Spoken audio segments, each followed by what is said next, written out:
Archimedes data dad here.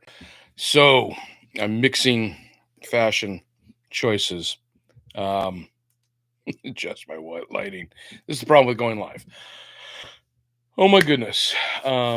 Zach Snyder's Rebel Moon Part 2. Part 1 dropped in December. This is Part 2. There's supposed to be director cuts of both that are going to make them even longer. Essentially, he was trying to, or I think he wrote a Star Wars movie, and then anyway, it didn't work out. So Netflix picked this up, and Star Wars was essentially a ripoff of Seven Samurai. This is even more of a ripoff.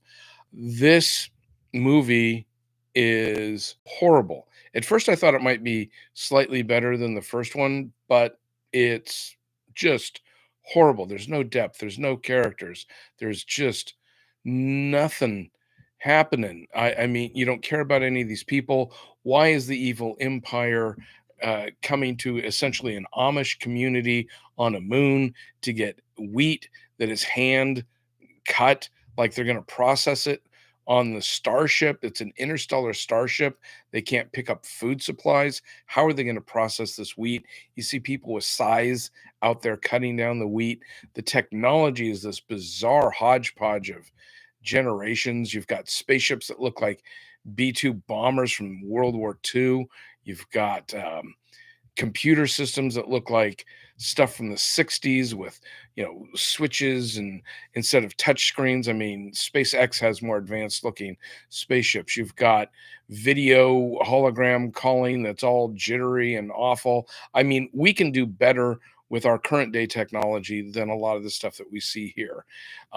You've got you know it's a starship coming to attack, and they've got a week to fulfill their bounty of wheat, and they're out there digging trenches. They managed to create a trench system in the matter of a couple of days with shovels that is as elaborate as anything you saw in World War II in Europe.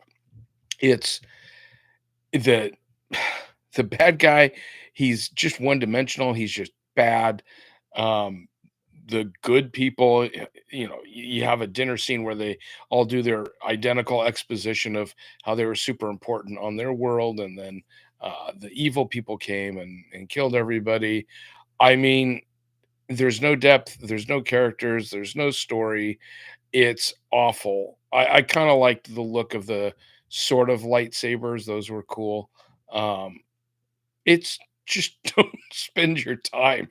I don't know how else to put it. Everything about it is bad. I even the CGI. Like, I was watching some new short anthology series on YouTube the other day. I forget the name of it right now, but the CGI was better on that. And this is like, I don't know, guys doing it in their bedroom or something. So yeah, save yourself a couple hours. That was I was hoping it was going to pick up. I watched the first one. Save your time.